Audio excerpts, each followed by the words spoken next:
House of the Dragon, episode 6 from Mhm. George R. R. Martin and HBO. Mhm. This is a big episode. Mhm. This is where we got the cast change. Another big time jump, cast Mhm. change. Um, a lot riding on this episode. What do you think of it? Yeah. I first of off, cheers. Cheers. I have to say I was expecting a big time jump, but I wasn't expecting 10 years. That was a lot. That was huge.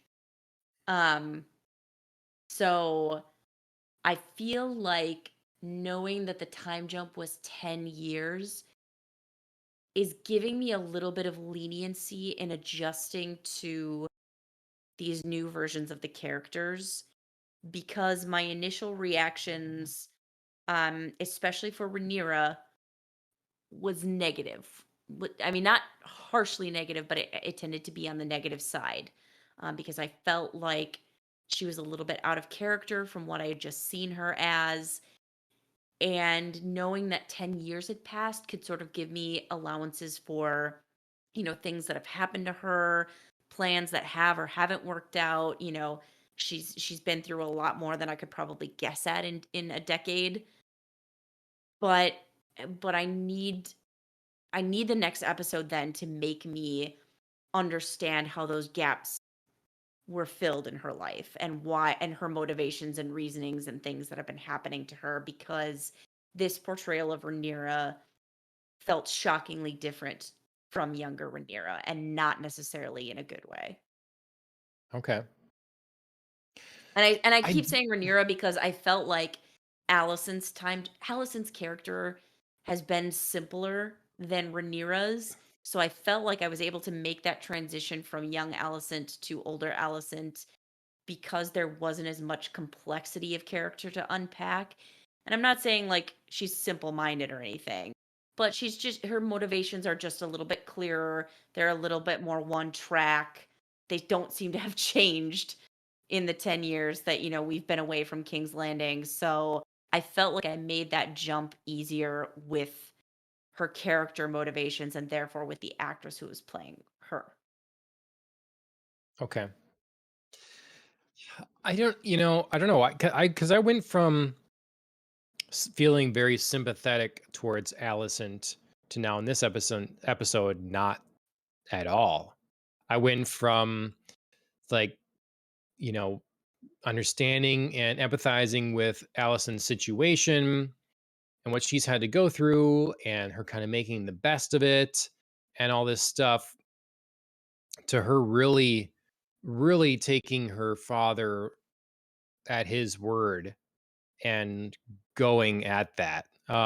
Because later I'm starting to get like I feel like I need a reminder why why the strife? I mean, because why You the mean strife between animosity? Like, Alicent and Rhaenyra? yeah, the whole thing. Like, Yeah, she's just so bitter, and she is, yeah. we must you must see what an insult is. It insult to you? What an insult Rhaenyra is has done here to the crown. She doesn't care about that. She doesn't care about the insults to the crown or whatever. She just wants what? She wants her kid to rule. And is it because she's afraid that, you know, King's Landing and Westeros will tear itself apart because there's maybe a queen running things? Is that really her concern?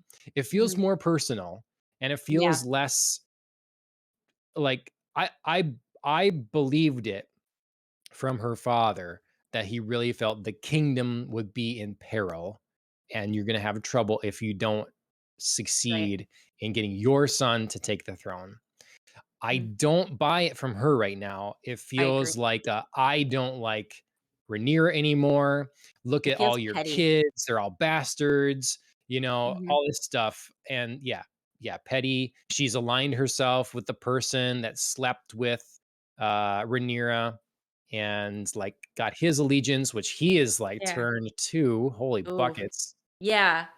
holy cow, Alicent and Sir Kristen are a bunch of bitter betties that are just like holding on to something from the past that happened 10 years ago, but they won't let it go.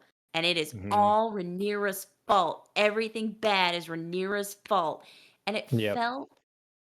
it felt one note and sad. Like, it just Yeah. felt like Yeah. you've been holding on to this for like 10 years. Like, let it go. Let it Mhm. go. Yep. Ugh. I mean, Enjoy your family, your beautiful yeah. children you have. I don't know. To Alicent? No, yeah, Allison, yeah, you got Yeah. you got these kids, I'm like, I Well, don't know. yes. Also, maybe like pay better attention to your kids because her firstborn, Aegon, is a little Joffrey in the making. Like, He their doesn't seem relationship in this yeah, episode reminded me so much. It was like Cersei and Joffrey light. sure. Like, and I'm not gonna say they're that far gone into like Cersei and Joffrey were cruel people Right. by like nature and design and just like reveled in that. Um but in this episode I really felt like Aegon was a little jerk to everybody. He was like a spoiled little entitled brat who was like pretty weak with anybody except like people he felt like he could take on, which is like classic bully characteristic. Like when Right. you Yeah, know yeah. you're bigger and stronger than somebody, like you feel entitled to treat them poorly because you can win. Right. Um and Allison's very like blind, we must put you on the throne felt like Cersei's very blind, like even though Joffrey was like demonstrably a horrible little Yeah, person, she right. was like, he needs to be on the throne. So that Yeah. relationship felt very reminiscent of that. Like I said, a bit lighter. They don't seem quite as cruel, but they could get there, Yeah. clearly. I mean, Alicent's like setting things in motion that she clearly has no idea the ramifications of in this episode, and what a finale she's set in motion here. Yep. I mean, the kid, shockingly, after he's caught jerking off, is like in the like has the moments of wisdom, really, because she's like, "Don't you understand the danger or whatever?" And he's kind of nonchalant about it. And it's like Yeah. because he's not craving that thing. That's one difference. Joffrey thinks he's Yes. entitled to everything and wants that authority and power, and he's content at this point to mess around with his siblings and whatever, Right. and that kind of thing. So he's not like, let him have it, whatever. Yeah, I think he's kind of And afraid of it, to be honest, like, maybe, afraid of, yeah. like, being king and having responsibility. And I mean, it could be a very normal, like, I wanna be a kid type of fear, but it could also be like, I shy away from, like, true authority and power kind of, because I am a weak character. Mhm. I think what this episode needed, to me, was we needed to see on a larger scale because I understand it's difficult with how short the season is and how many time jumps we're having and the different characters and now transitioning to their children and all this stuff. I understand it's difficult to juggle all that, but we kind of need to see the other armies, families of the world. We need to have some conversations with these different adults that are like Yes, still ready to take the throne or to usurp the Targaryens and stuff should Rhaenyra actually take the throne. They can see that the king's health is failing and he's going right, downhill. We need to see the present danger that yet no one is going to accept Rhaenyra right. as queen. And without that, this just seems meaningless. Yes. I completely agree with you. It feels very hollow and empty of a threat without any weight behind it. We need to see more, I think, of court Yeah. life. Yep. Um, we've caught obviously like sh- the periphery of it when we had like the tournament, when we had the wedding that wasn't. We just had Yep. that like welcome feast, and we again saw the people at court and the gossip and the rumors flying. Um, we obviously got Rhaenyra and Damon going down to Flea Bottom and the Street of Silk and like the play that was being put on. Yep. So we got like the common folk opinion, but those are like three very brief moments, and only one of them directly addresses how people feel about Rhaenyra taking the throne.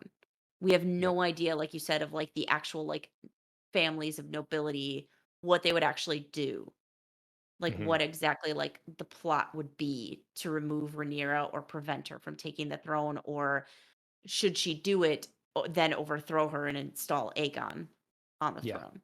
We have none of that, so that there's no pressure, there's no threat. Yep. Because right now the only threat of installing Aegon is from Alicent. Right. With just that Which I that mean sort of is pressure and stuff, which is right, by something. the It's end of the yeah, by the end of the episode becomes more credible, but she's still yes. only one person. She doesn't seem to have anybody. I guess Sir Kristen, but again, he's like one man and he's like one Kingsguard from his own admission, a nothing family. Right. So what would he really do? She's not we haven't seen her writing letters to different Mhm. families and like all these people on our side and some of the all She's those other she's things we still dealt wearing with. green. That's it. Yeah. That's her like Yeah. war declaration. She's still wearing green. Yeah. Yeah, that felt a little a little silly. Um I don't know, and it's been 10 years. So all those things happened 10 years ago and I I don't know. mean, part of me gets the like transitional aspect of it, like we end with her in green and we start with Yes. her in Right. green to like make. I get it. I do. Like her kids here, you see Aegon, if you're following along watching with us. Aegon appears with like green under tunic in the training courtyard, again, like, kind of signifying her house and high tower before he's a Targaryen. Um so yeah, so I mean, I get these like symbolic choices, but they still feel hollow without Allison making any actual moves. Mhm. And the Yep. fact that it's been 10 years without her making any actual moves. I mean, you see this in the plot of the episode. She talks to Viserys about the rumors that are swirling around, but she doesn't even really talk about it. She sort of dances around it and maybe sort of tries to bring it up, but it's very weak. It's she Yep. doesn't push him very hard. So to me, the tough part is thinking that it's been 10 years of doing nothing. I could more easily accept it if it'd been 3 years, Yep. 5 years, just something shorter than a decade. But this feels Mhm. drug out. Now, Rhaenyra does talk about saying Mm. people like are, you know, whispering about her, and they're all they all What know and or people? whatever. We don't see any Well, the evidence of it. citizens, they're gonna Well, again, we know don't and stuff. see it.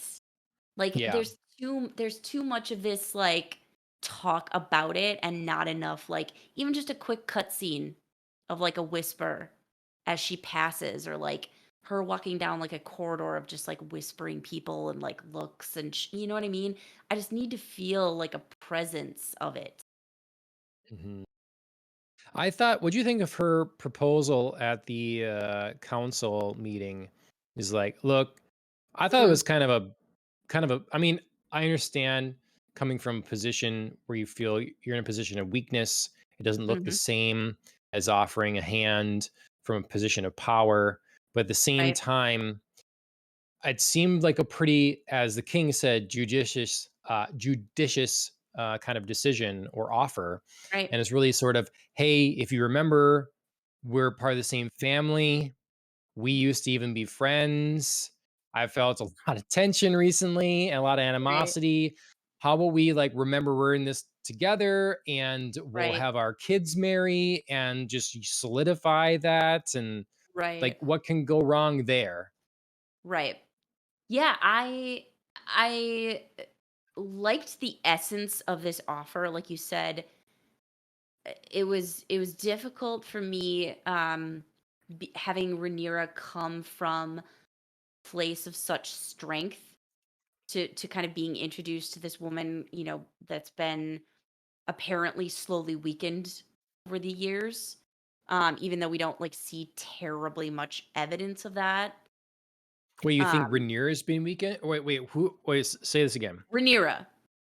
Mhm. So Rhaenyra is clearly coming at this feeling like she's coming from the weaker position because her offer definitely Right. doesn't Yes. feel like commanding and like Right. the, extended in like a generosity of condescending spirit that where you feel if someone was coming from Right. the stronger position. So she does appear to be approaching it from the weaker side of things, but it was hard for me to make that transition, from the last Mm. episode Okay. where I mean, everything seemed to be going her way and all seemed to be Right. going well. And it was hard for me to kind of play catch up that her character felt weak. So that part of it was difficult for me, kind of watching her like be a little stuttery and a little like unsure and sort of be like extending the hand to Alicent. Um, Probably made harder by the fact that, like, I just didn't like Alicent at any point in this episode, so I was like, Right. "Ugh, like, don't extend the hand, don't remind her that she's your friend." But from, like, a very practical standpoint, yeah, all of it seemed to, like, line up. Like, "Let's reunite our houses, let's marry my son to your daughter." Sure, we skip Aegon. He doesn't seem to want it anyway. So, Yeah. like, really, where's the harm in that? Like, your kid still gets on the throne. You'll still be here. You'll still be, in a position of power. Your kids are gonna get dragons, which I'm not really sure how Rhaenyra became like the keeper of the dragons. That wasn't quite explained, Just but as the clearly she's the one like Targaryens oh, yet, yeah. well, yeah, but I mean, just like you would think Viserys would like that would be one thing he might insist upon for his kids is dragon Mm. eggs. Mhm. So that just became sort of interesting to me that like Rhaenyra was the one deciding who gets dragon eggs and whatnot. Yeah. Um, so yeah, so it was a logical offer, and I felt like Alicent was very dismissive of it, which serves the plot, but didn't serve, I thought, logical development for their characters. Yeah. She tells the king, "Do what you want, but I lay cold in my grave." Yeah. Yeah. I don't know. Um, got some other characters to talk about, I suppose. Mhm. We got the oh, I will say, you know, I'm definitely disappointed in her husband, Rhaenyra's husband, Laner. Mhm. because okay, so you don't want to have sex with her doesn't mean that she's not your partner here, Mhm. and you wouldn't be invested Struck a in being bargain, by her man. side.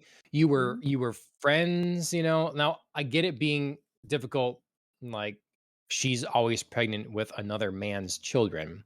That's an extra He doesn't hardship that you have to sit and like go he doesn't through. wanna have sex with her anyway. I know, but like this kind of shame and humiliate, like of having to like pretend, and this is my child and stuff. Yeah. That's that's rough. It's And if it's hard for me because on the one hand, like, he agreed to it. On the other hand, I get agreeing something in theory and then, like, living through it, and you find the reality quite different. see, but he, to me, the agreement is like, look, we'll be married. We are a couple. We're gonna have kids. You're queen. I'm there, I'm king regent or whatever, and or king But consort. she And she also says, like, "I know I can't change your appetites with this marriage, so we'll get married, do our duty to the realm, and then, what does she say? Like, we can like have our dalliances or whatever, or like yeah, our well, she says, like, "I will go dine, and each of us will dine as we see fit." mhm. So it's like, I mean, did he really expect to have children with her? Did he want to? Did he try to? Well, that's what I need answers to. Like, Yeah, I because do our agree. duty to the realm means Sounds like have produce an kids. heir. Yeah, Yeah. but like, did they try and he couldn't? Did they even Yes. try? Did either of them want That's what to? I Or need to was like know. there was yeah. I completely agree with you because that would flavor their conversation very differently depending on the answers to those questions. Yeah. Like, if Leonard We didn't we even need try, but then, like, wants to be a baby about the fact that she has kids with other guys, then, like, Sorry. Right. But yeah, if he tried and she didn't want to, that would of course again flavor that a different way. If they tried and it didn't work out, are either of them to blame? Because the realm has to have I need to heirs. know that for like 5 years, they tried to have babies Sure, and that it sure, didn't work. And sure. then it's Well, like, well, what are and we then gonna is do? that anybody's fault? Right. It's not really. Then what do you do? That's the way it is. Right. So, And then but I but need to then it's know that like because right now it's like the moment with in Game of Thrones with Marjorie and the other Tommen? uh no oh yeah, I forgot about that. No, Renly. Renly Baratheon. Oh, yeah, yeah, yeah, yeah, yeah. And it's like, we can get in what's his face to help out because I know, he was at that point, Yes, Renly was pretending like, "No, I'm not gay. I love right. women. She's like, "No, no, Give no, me it's those okay. boobs." You can be in here, get you started." Yeah. Yeah, Right. So, like, did they do that? Because if right. not, this changes a lot because yeah, you're sitting there as the future leader and all three of your kids, both of you have white hair, the other one's darker complexion, and like just no. It's Mhm. just it's too much. It's so hard for me because, like, everybody's so, like, judgmental of Rhaenyra for, like, having these kids with somebody else, and it's just like, oh, but if you only knew that Laena was gay." Like, they both you know what I mean? Like, it seems like she's betraying him to all outward appearances, but it's like, she's not though, like, he Right. not interested, Oh, for you sure. know? So it's just, like, a shame that they can't just be like, "Listen, yeah, we're married because politics, and we love each other as friends and co-parents, and that's it." It yeah, co-parents. I mean, he Yeah. is, like, their father, and he's supposed to be present in their Right. lives. But Mhm. and I mean, certainly people can, adopt or be step parents and things like that Oh and yeah. feel, their But he bonus clearly is not parents. doing that. But yeah, no, he's clearly not doing that, but I don't know. Um Who's again to say he it, didn't try for the first couple of years and then just like find it too hard, or I don't know, maybe he was never yeah, interested, I don't know. It's hard to tell. right. Um yeah. I don't know. It's there's something else I was gonna say about the actual father then. Oh, Harwin, Oh, Harwin Strong. well just even that this could have all been fixed if long ago when she was told to pick a a suitor, to pick someone, she just did. Because clearly now she picked someone. Now she picked someone that she's now had like 4 kids with. Yeah, 3. Or whatever, 3. Yep, And so it's like, you coulda just tried harder before, couldn't you? Because mhm, now you because you had to go in a relationship when you were forced into one. You're gonna marry this person, and that's what's happening, and there it is. When no yeah, one so you put yourself in this situation by trying to buck the system and your responsibility for so long. Which, look, yep, I understand, especially for, someone that's very young. right. But Well, and someone yeah, who was, like, clearly pissed at her dad for doing the same thing, yeah. because she wouldn't have necessarily needed to be in that position had he just, like, sucked it up and married Lena. Well, yes, she wouldn't have necessarily been assigned to another Valerian. Yes, Right, well, that's what I mean, like, yes, she obviously would have yes, still had to marry, but she might have felt a little more free to just pick somebody even though he sent her on the tour, but everybody was like, "Should probably, like, redress this thing with the Valerians," which Lionel Strong gave absolutely amazeballs advice about, but yeah, didn't work yeah, out very well.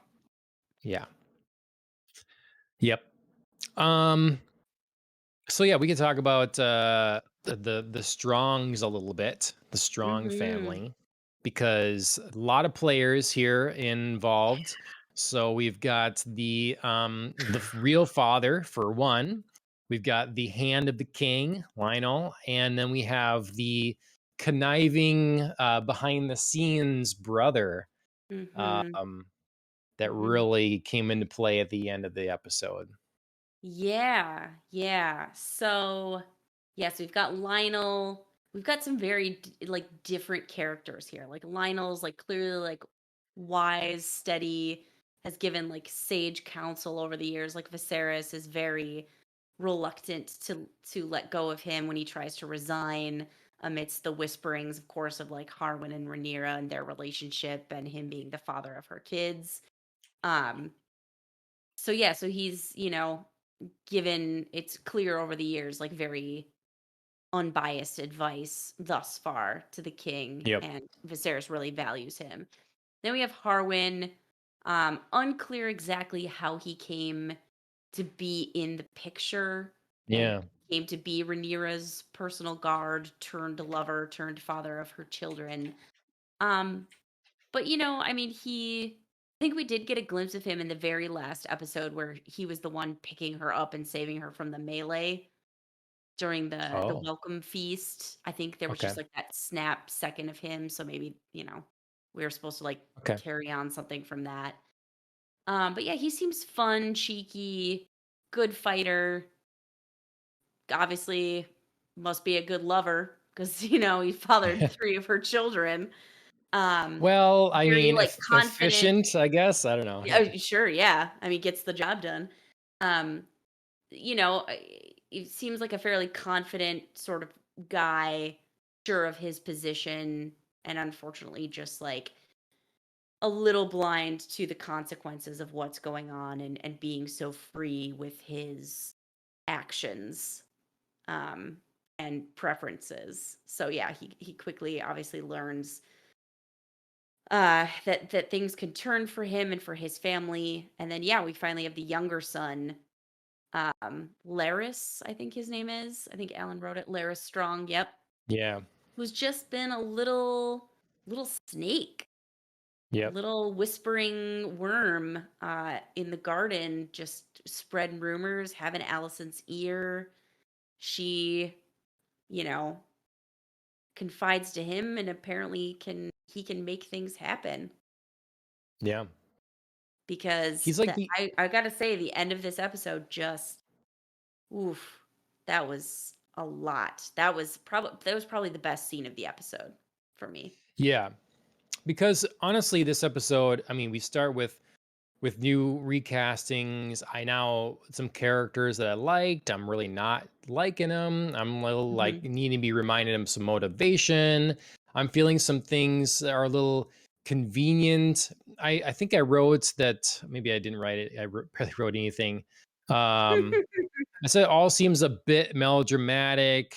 There was just it felt like a step back in ways, this episode in terms of maturity, and maybe part of that Mm. was having the kids involved, just literally Right. having kids there. I don't know, but if I've it felt less.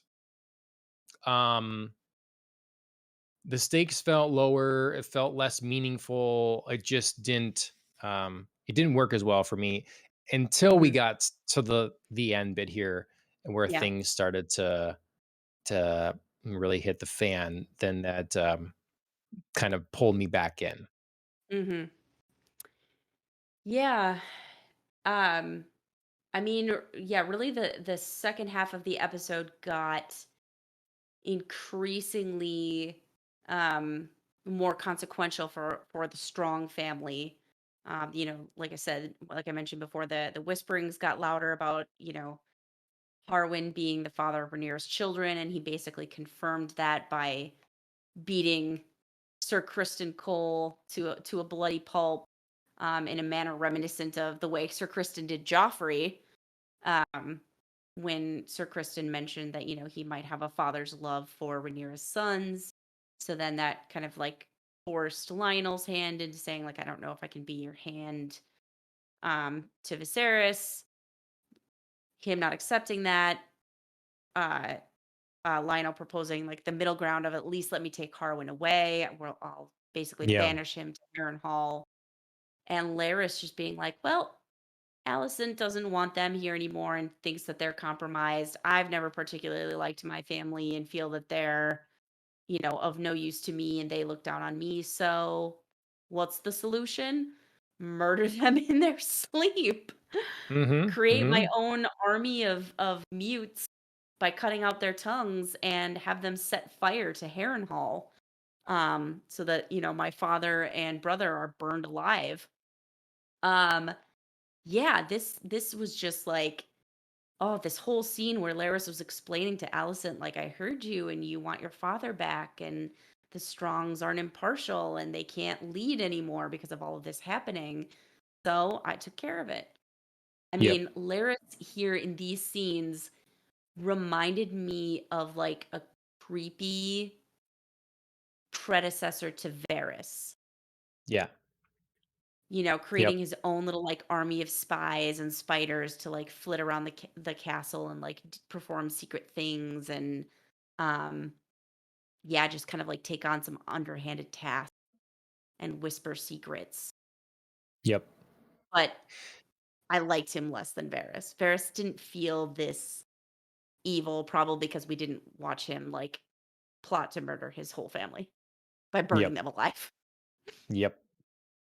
He's sort of the opposite of Sam from Game of Thrones, where, Yeah. uh Mhm. because Sam is like the one that's spit on. He's never been taken seriously. He's not the one, I think not initially set to inherit everything or whatever. He's such an embarrassment. But He then is supposed to his inherit, yeah. he is okay. Like his Well, response to no, everything sorry, he is does have an older brother, that's my bad, that's my bad. okay. He does his response instead is like, I'm gonna do what I can. I'm gonna be a good person yet. He Mhm, doesn't take that and make himself bitter and like seek revenge. It's not his like normal thing here. So mhm, this reminds me like, okay, this guy is born not physically adept. He's got some sort of malady, and so therefore he's not seen as an equal or whatever, presumably. mhm. And so therefore he's gonna take this and be spiteful about it and Yeah. lash out when he gets a chance. And then quite boldly proclaim that he has something over the queen's head, like, Mhm. you owe me, you know. Yep, yep. So, Yeah, he certainly got himself a comfortable little position there. And I mean, whether he truly does or doesn't have something over Alicent, like she is definitely right now, as I see her, the kind of weak person who would allow him to have something. Even if yeah, it's not real, even if he said it out loud and everybody be like, whatever, that's not true. She believes in that power he has over her. I think right. she's going to believe it for a long time. Yep. So we should talk about one more thing before we wrap it up, at least, and then of course if there's anything else that you want to talk about. But Yeah. Damon and his Yes, whole of course. situation. We haven't Yeah. talked about that, and That was a it's a pretty lot. interesting peek into what he's been up to. I liked these moments. I like that it feels like his wife has calmed him some, and this honestly, though they're having disagreements now, this relationship seems to kind of have worked. And he's got these daughters, and though it was a little conflicting, the one daughter seems to suggest that he ignores her, but he seemed quite nice to them, and at the same time, like, you know, got a kiss goodnight and was hanging out with him in the study or something in the Studying library. Old Valyrian or High Yeah. Valyrian, excuse me. And so I don't know. I kind of, thought, well, it's sort of in a good-ish place here, other than we're kind of a crossroads. Like, what do we do now? Yeah. And I certainly didn't expect what was to come then. Yeah. Uh, I agree with you. I liked this sort of pause for Damon.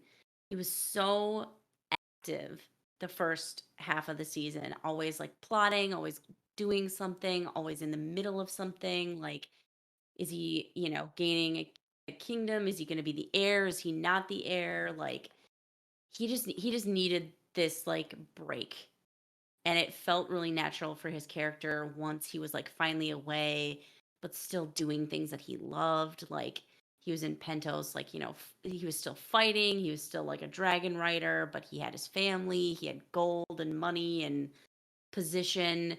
He just like had a lot of things that he wanted and he felt valued. And I think that was really, really important to him. So he just sort of was like, yeah, I mean, there's just so much going on at King's Landing. Like, I'm probably what, like fifth or sixth in line for the throne now. Like, why bother? Yep. Yep. So, yeah, all of this felt very natural to me. And like I said, it was kind of nice to see his character just like take a beat. Um, Yep. I mean, you always knew he was going to return, but it felt like a natural break to start away. And now that this like huge thing has happened to him, where we start off and see his wife Lena pregnant. She wants to return to give birth at Driftmark. That doesn't happen. She kind of like times out. She starts giving birth, but the baby's not coming, and we get this like very tense setup of, is Damon going to repeat the mistake of Viserys and have his wife cut open, um, you know, with or against her will to save the baby, and we sort of like get the build up to that moment, but we never get to see the choice happen because Lena makes her own choice. Yeah. And I don't I liked I liked the opportunity at the scene because it would show growth in Damon and further grayify him. I wanted to see that moment where he's not about to sacrifice his wife. Hmm. Um, Yeah. and we kind of just don't have that. And instead, we cut to all of a sudden she's outside. So I also didn't like the structure of that. It's like, how did you get what? You No, had all I these I people agree. around. Where did you just I know. go? And like, what? Who let this like mid labor woman just walk Yeah. outside by herself? So I I really mean, didn't understand the script of this. Like, that just didn't yeah. I mean, maybe it compute. was a like, the maester was like, reached the limits of my ability. Like the babe isn't coming. Like maybe they thought like, let her just take a walk, get some fresh air. I don't know, but it felt a little unbelievable that she just Yeah. like got outside by herself and got that far where she could have gotten to Vagar, her Right. dragon, without anybody noticing. And suddenly, like, yeah, after she's been pleading with him for a while, that Matt Smith like suddenly appears out of nowhere, like, "Oh right, where's my wife? Where'd you get to?" Yeah. Yeah. And I mean, am I missing something here? Like, can we have the thing where you can, they could choose for her to live. The baby will die, but she will live. That that part was unclear again here. This is a fatal The problem. Like, Yeah, the guy just said, the babe isn't coming and it's not going to.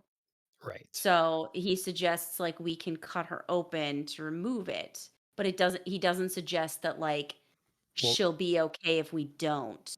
Damon asked the follow up Yeah, that needed to be asked before in the previous right. circumstance. Will she live? He says Right. no. Choi, But now we're but waiting. does that And but then does we're that mean outside. wait, wait, wait. Does that mean though like will she live if we like cut her open, or does that mean will she live Because, at all? well, the way it was set up was when it was said, we can put the knife to her, or whatever the Right. phrasing was. And then he immediately asked, will she live? And he That says that but that's no. but that's what I mean. Like if is he asking will she live if we put the knife to her, or is he Yes. asking in general like will she live if we don't? I can't imagine that, because that wouldn't be the question that was asked. That would be What do you answering mean? the question that wasn't asked. The question that was like, we could put the knife to her. Will she live? No. The question is, will she Yeah. live? Was the question asked for? Hey, we can cut her open. So it was not like in generic, like, he didn't come over and say, oh, the baby So then won't come out. I don't know what to, I've tried everything. Will she live? No. That would be different than asking yes, first the knife, we can cut her open. right. So yeah, so like to me, I don't like that kind of dialogue because it doesn't make it clear to me if they don't cut her open, is she going to be fine? Like, are they Right. gonna figure out a way to get the babe out another Right. way? And is the babe just gonna unfortunately have to be a stillbirth? Right. Oh God, that feels so like light to say that when I know it's like Right. such a traumatic thing. But it's really difficult for me because the show just doesn't make a lot of these options surrounding these difficult births very clear. Right. They don't give a lot of clarity on like mom's status, Mhm. whether or not they do like, cutting her open and basically do like an old time C-section. Like, is this necessary? Like, will the mom live without it? Like in both Emma and Lena's situation, to me, it's just super unclear the true choice that either Viserys or Damon are making. Or Yep. or in Damon's case, don't get to make or and are just considering because we never see what he would respond. Yeah. I Yep. like the fact that I like the way that this ended in terms of Lena choosing her own fate because that was Mhm. very important to her and that was set up early on. Like, I want to die a dragon rider, and this was like the best that she could do, she felt. This obviously wasn't her idea of what she wanted to happen, but it was still better, she thought, than the alternative. So I liked that she got to choose, but yes, it was highly implausible on a practical scale. Yep. Yep. Weakest episode of the series so far. That's I agree. There were cool things. I loved that dragons were back. We got to see all the children kind of like getting their own dragons, bonding with their dragons. We got a lot of different like names coming up. We saw Caraxes back. We saw Vagar, who's like the oldest dragon, and I think the largest at the time. Not the largest ever, but is the largest at the time. So we really got, and we see Damon and Lena's daughter is trying to hatch a dragon egg as well. So we really got that, like, we're getting back into that kind of piece of the show, which I felt had been missing. sure. And I was excited to see back this episode. Well, I hope it's sort of a transition episode, and next week we have a little cleaner script, a little renewal of motivations, and yeah, Yeah. and we One can thing one finish thing I strong. do yeah, I do wanna say that, like we said, the episode closed out really strong. I loved the whole, like, plot that Laris set up. It was dark and twisty and sick, but it was gripping. It was just as he was, like, making it unfold and talking about it, oh, it was just it was the point at the show when I was just, like, most enthralled, and I loved that this was the backstory to the cursed ruin that is Harrenhal Castle, Yes. that is talked about often in Game of Thrones. This Yep. was just like a horribly creepy, well executed backstory. So well done for that.